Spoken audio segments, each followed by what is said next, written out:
Bonjour à tous, c'est Claire, bienvenue dans cette vidéo où je vais vous montrer mes favoris pour le printemps. Alors il va y avoir des jeux, des oracles, des tarots bien sûr, et puis 2 livres. Et je vais commencer par les 2 livres. Alors les 2 livres, ce sont des livres sur le tarot. Le premier, c'est Tarot, jeux et magie. C'est un livre qui a été réalisé lors d'une exposition. Et il y a plusieurs historiens qui ont collaboré pour réaliser ce livre.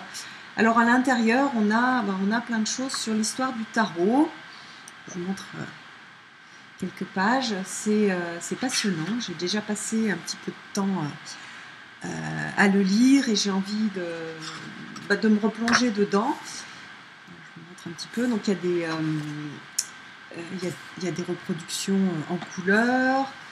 Il y a l'histoire du tarot avec les débuts, ce que l'on sait, ce qui a été raconté, ce qui est juste, pas juste. Voilà, et puis ça va jusqu'au tarot, des cartes à jouer. Voilà, donc c'est super intéressant, c'est vachement bien fait, et c'est un vrai plaisir de passer du temps à regarder ce livre. Le deuxième livre, qui est un des livres préférés sur le tarot, qui m'avait été conseillé par un passionné, et franchement je le remercie parce que je me régale, c'est le livre de Jean-Claude Fleurnoy, Le pèlerinage des bateleurs. C'est une présentation, alors c'est pas pour les débutants, parce que c'est un peu complexe, ou pour des débutants plutôt mystiques, mais il y a tout une vision du tarot qui est liée et à l'histoire et à sa vision très mystique du tarot, très ésotérique. Et j'adore, en fait, ça me parle bien, ça résonne bien, et je me fais plaisir. Donc je l'ai pratiquement tout lu, et voilà, je voudrais relire, repasser du temps. Et puis c'est intéressant parce que, oui, voilà, il donne plein d'indications, il donne plein de liens avec la vision de l'incarnation à travers le tarot, et voilà, j'adore. Donc voilà, c'est ces 2 livres. J'en aurai un troisième que je ne peux pas vous montrer, enfin il est sur ma tablette, mais c'est pas facile à voir. C'est le tarot ça s'appelle le tarot de The Holy Light Tarot, donc c'est le livre qui correspond au tarot. Je devrais recevoir bientôt le tarot, et donc comme j'étais impatiente, j'ai pris le livre je l'ai acheté en version PDF, en version e-book, et je suis en train de le regarder, mais bon, c'est pas très facile à lire sur une tablette, donc j'espère que je vais bientôt recevoir la version papier. Alors après, on a j'ai plusieurs projets. Entre autres, je vais retravailler le keeper avec ce keeper là, et un autre que j'ai commandé, que j'ai pas encore reçu, qui est le keeper d'origine.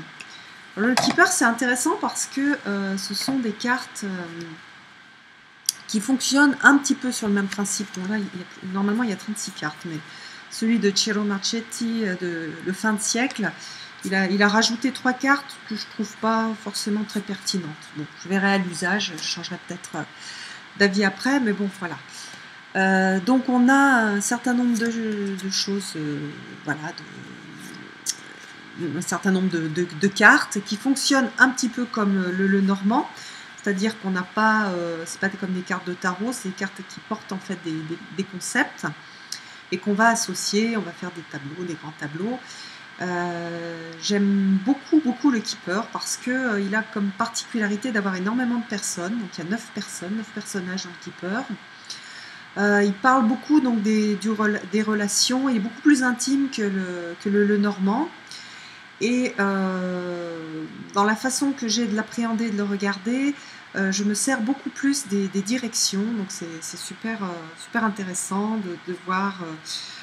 Par exemple, quand on a, voilà, ça c'est la personne principale, homme, on va regarder dans la direction dans laquelle il va, et on va regarder dans cette direction quelle carte on a. On a la même chose sur sur pratiquement toutes les cartes. Donc on va beaucoup utiliser les directions, si c'est loin, si c'est près. C'est aussi une technique qui était utilisée pour le Normand, mais c'est pas comme ça que j'ai appris, donc c'est pas comme ça que je le fais. Et donc j'aime bien, et je me fais plaisir à regarder ce keeper. J'en ai un autre, c'est le keeper mystique, qui est super mignon aussi. Et donc j'ai le petit livre en français, donc ça me permet d'avoir quelques infos. J'ai commencé à regarder des chaînes de personnes qui l'utilisent. En fait, je préfère les vidéos faites par des Allemands. Je trouve qu'elles sont beaucoup plus justes, alors que les anglo-saxons, ils ont complètement copié le normand. Enfin, ils ont mis le normand sur le keeper. Et je préfère voilà, l'approche des Allemands. Donc il y a peu de choses, mais en fait, je me refais ma propre, comment dire, ma propre technique, ma propre façon de l'utiliser. Je ferai peut-être des tutos comme j'avais fait pour le Normand, si ça vous intéresse, mais faudra me dire, et puis il faut me laisser le temps de un petit peu plus travailler avec ce jeu. Alors, dans le style un peu le Normand, j'ai super envie de travailler et puis d'expérimenter la Sibylle du cœur. C'est un jeu qui est magnifique, avec une boîte qui a été faite à la main. Voilà, la Sibylle du cœur. Ça ressemble un petit peu au le Normand, c'est pareil, on a plutôt des concepts. C'est très axé sur l'alchimie. Alors, dans la petite boîte qui est super belle, on a une petite pochette avec les cartes. Alors, je vais le sortir. Je vais vous en montrer quelques-unes. Oups. Donc c'est un jeu auto-publié qui est réalisé par des passionnés, des Italiens. Les cartes glissent pas tellement. Donc voilà un peu le style. Voilà. Donc je vais bosser un petit peu dessus. Enfin, j'ai envie d'expérimenter, voir ce que je peux obtenir. Là, pour l'instant, j'ai juste regardé. J'ai profité du côté, en fait, du côté magnifique du coffret, côté collection, on va dire. J'aimerais bien réussir à l'utiliser aussi dans des tirages. D'abord pour moi, puis peut-être aussi dans le cadre des tirages pour les autres, parce que voilà, l'alchimie parle de transformation, donc c'est toujours assez riche de rajouter ce type d'informations à des tirages. Alors après, donc un autre oracle que j'ai pas du tout, en fait, j'ai pas trop encore regardé, j'ai pas trop fait de tirage avec, c'est l'oracle du chaman celte. Il est super intéressant parce qu'il y a vraiment une ambition d'entreprendre un voyage chamanique. Le livre a l'air vraiment super. Et oui, c'est un vrai oracle de travail, c'est pas juste un oracle où on tire une carte, c'est un oracle où on se pose et on va faire un peu de recherche. Voilà, puis il y a des cartes qui, je trouve, sont très inspirantes. J'adore les dessins de cet oracle. Je crois qu'il a été publié 2 fois avec des illustrations différentes et j'aime énormément celle-ci. Voilà le dos des cartes.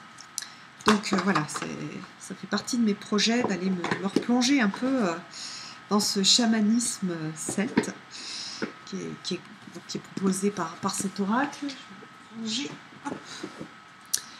après, donc si je vais non, je vais continuer sur les oracles. Donc l'oracle des échos, c'est le dernier oracle qui m'a été offert pour mon anniversaire par mon chéri.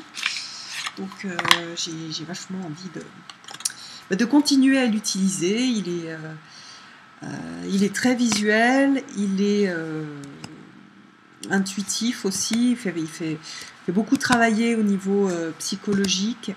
Les images font extrêmement écho. D'ailleurs, j'ai eu des commentaires de gens qui m'ont dit « Ouh là là, il est effrayant ». Et c'est vrai que selon ce que ça fait vibrer au niveau de l'inconscient, ça peut avoir des choses effrayantes. Il n'y a pas juste des petites fées avec des petits chapeaux mignons.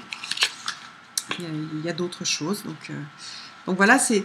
Alors ce genre d'oracle, c'est pas des oracles où on se tire une carte tous les jours, c'est vraiment des oracles de travail et qui brassent. Donc on va pas tirer 50 cartes et on va pas faire quelque chose tous les jours, c'est trop, ça brasse trop. Alors après, au niveau des tarots, alors le tarot, tarot of the Sidhe, c'est un tarot que j'ai mis longtemps à acheter, que j'ai reçu il y a pas si longtemps. Je l'ai découpé et je le trouve super intéressant, même si comment dire, je suis extrêmement sensible aux couleurs de ce jeu-là. Elle me parle. Il y a des illustrations que je trouve magnifiques, il y en a d'autres que je trouve assez effrayantes. Je trouve parfois que les fées, enfin non, on appelle ça des chis, c'est un type de fées. Voilà, ils ont un côté un peu extraterrestre, mais c'est un jeu qui est super puissant, voilà, que je trouve très très étonnant. Et le livre, qui est le petit livre qui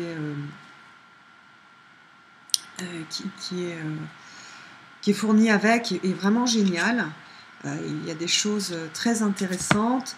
Et puis j'adore ce que j'ai fait. J'adore avoir coupé les tours, avoir juste laissé quelque chose de très léger autour de la carte. Voilà. Et puis j'ai fait aussi un petit coup de noir sur les tranches. Et voilà, avec le signe des chis, voilà, j'adore. Il y a vraiment des cartes incroyables, et même les cartes pour lesquelles j'ai moins de connexion, hein, par exemple celle-ci, c'est tellement bien intégré, il y a tellement de choses intéressantes dans le petit livre que voilà, j'aime bien, je vais continuer à travailler avec. Voilà, toc. Alors, après, un autre jeu qui m'a été offert, qui est le Saki Saki, avec lequel j'ai travaillé, qui est super joyeux, qui est axé créativité, qui est très coloré, très original. Voilà, donc